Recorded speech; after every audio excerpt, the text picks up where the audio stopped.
Sony just released their new PS5 Pro, and in this video, we're gonna see together if it's a good marketing strategy from Sony. And let's start with the sales of the PS4, PS4 Pro, and PS5, and see how much units they sold over the years. And I'm on the official website of Sony. So as we can tell on the PS4, it's 117 million until 2022, which is a lot of consoles. Wow. And the PS5, it's 62 million. So it's pretty much half of it, which is very interesting. On the PS4, I think they combined both of them, PS4 and PS4 Pro. I wouldn't be surprised for this. I wanted to check some sources, but I couldn't find anything from the sales of PS4 Pro, so I don't want to say any bad stuff. They sold 62 million as until 30th of June of 2024, which is a lot of units still, but now we can tell that this is the dip of the PS5 sales, so people they're already used to the PS5, a lot of people owns it. And now this is where Sony is like, all right, so we've got a dip, we're gonna need to make a new product, but we're not gonna make the PS6, we're gonna make the PS5 Pro, and yeah, just to renew the content. But this is kind of like the strategy that Apple just did with the Apple AirPods Max, which are like, they released it in 2020, and right now they just read on the latest keynote, they just said that we're gonna give you more colors, so they're renewing the product with some colors, which is cheap, easy to produce, and easy to target.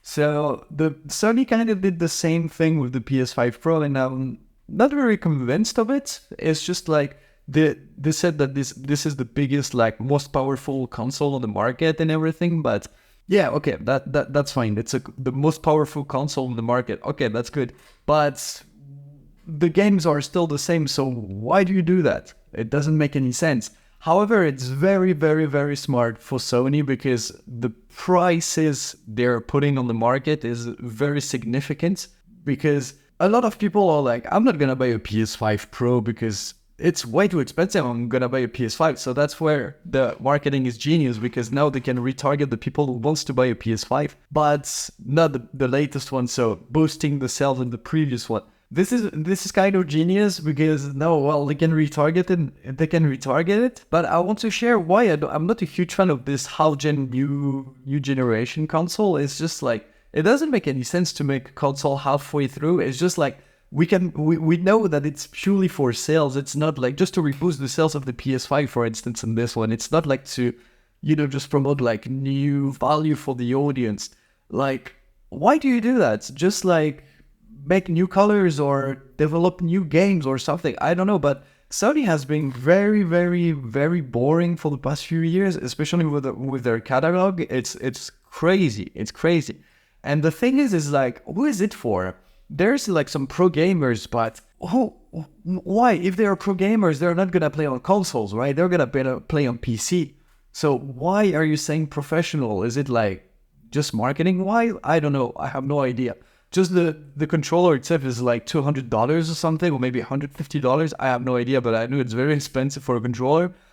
Why are they doing this? I think I missed the point on something, because I have no idea why is this console for. I think, in my opinion, they're making the Pro version very more expensive than the previous one, just to retarget the regular PS5 and PS5 Slim or whatever they call it, because there's already 3 PS5.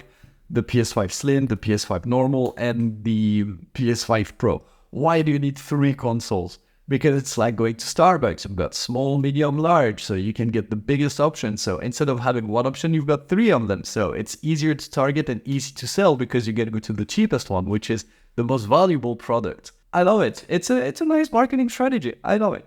But there's one thing that I'm very concerned about Sony is, they keep making consoles. So as I just said, the PS5, the PS5 Slim, the PS5 Pro. But where are the games? They didn't propose any exclusive games with the PS5 Pro. They just announced enhanced the graphics for the existing games. But there is no content, and man, I'm very frustrating. I love Sony. I love the PS5.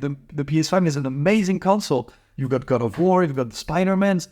But bro, you got only 5 games, and it came out 4 years ago, and you got just such a few games to play with. This is so annoying. However, if you compare it to the Xbox Game Pass, the Game Pass is insane. Yes, Microsoft got all the franchise, like they just bought like Activision and Blizzard and all this kind of company, but it doesn't matter. Sony's got like a huge amount of money to invest into making new games. For example, with Insomniac games, with the Spider-Man. Why don't they make like some different stuff like this? Like, I don't know. I'm missing the point, or they're missing the point on something, because as a consumer, this is very, very frustrating for me. I can't play on some games that I really want to play on my PS5, and now I'm just like focusing on my Xbox, which is cool as well. You know, the Game Pass is cheap, and I've got 500 games. Man, that's fine. But if you compare the catalog from Sony to Microsoft, it sucks. It sucks. I'm sorry, it sucks.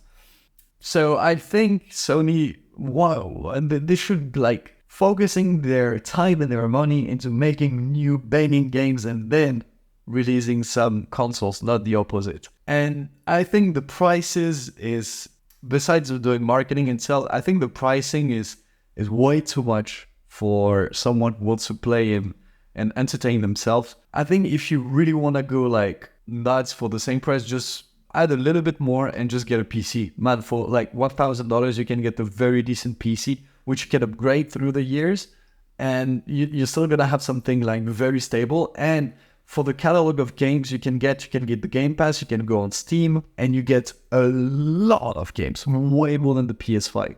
So I don't really understand why they've put the price of $700 or 800 euros in my country, but it doesn't make any sense. It doesn't make sense. So I would definitely buy a PC instead of a PS5 if I didn't get a PS5 or something. This is way better investment, because I can once again renew it through the years. And yeah, that's what I think on the PS5 Pro. So is it worth it? In my opinion, that's a nice marketing strategy. I think they're gonna make some sales for sure, because if you combine the PS4 and the PS4 Pro, I think it's half and half. I'm pretty sure it's half and half, because it's reboosting the PS4. So on the PS5, I think it's gonna be the same thing, and the PS6 and everything. So we'll see. But we'll see how it goes. Anyway, thank you so much for watching this video. Really hope you appreciate it. Once again, make sure to smash the like button and subscribe to the channel if you enjoyed the video. And let me know what you think about the Sony move on the new PlayStation in the comment section. I'm very curious about what you have to say. See you in the next video. Peace.